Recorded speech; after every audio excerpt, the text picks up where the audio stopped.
గెలవడం అంటే కరవడం అనమాట.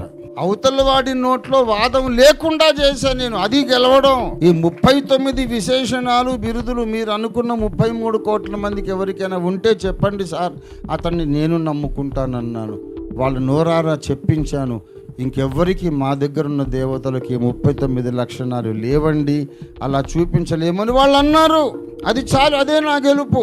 మనం అనుకున్న 33 కోట్ల మందిలో ఈ 39 లక్షణాలు ఎవరికి లేవని పెద్దవారు మీరే చెప్పారు గనుక, అది యేసులో కనబడుతుంది గనుక నాకు ఆ 39 లక్షణాలు. మరి యేసే వేదముల్లో దేవుడని నేను ఎందుకు నమ్మకూడదు అని అడిగా.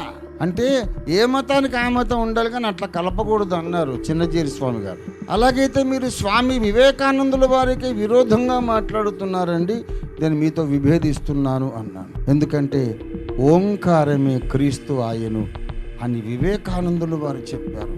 ఆయన తప్పంటారా మీరు? ఆయనకంటే మించిన హిందువులా మీరు? స్వామి వివేకానందులు వారు హిందువు కాదా? ఆ మాటకు సమాధానం లేదు. సరే, తర్వాత మాట్లాడదామని పోయారట. నేను ఓడిపోయాను అంటున్నారు. ఎందుకంటే నేను గయ్యి గయ్యి గయ్యి గయ్యమని కుక్కలాగా అరవలేదు కాబట్టి.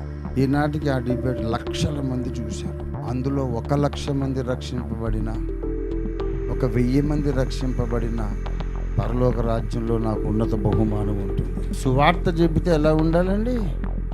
అవతల వాడిని ఆలోచింపజేసేటట్టు ఉండాలి. అక్కడ విశేషజ్ఞుల్లో ఒక పెద్ద ఆయన వచ్చారు.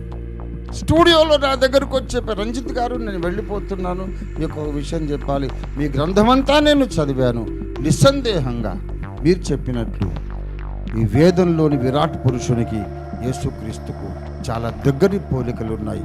నేను ఒప్పుకుంటున్నాను, వీళ్ళు ఒప్పుకోకపోయినా అని నాకు చెప్పి వెళ్ళారు. మంచిది గురువు గారు, మీ ఆశీస్సులు ఉండాలి నాకని చెప్పారు.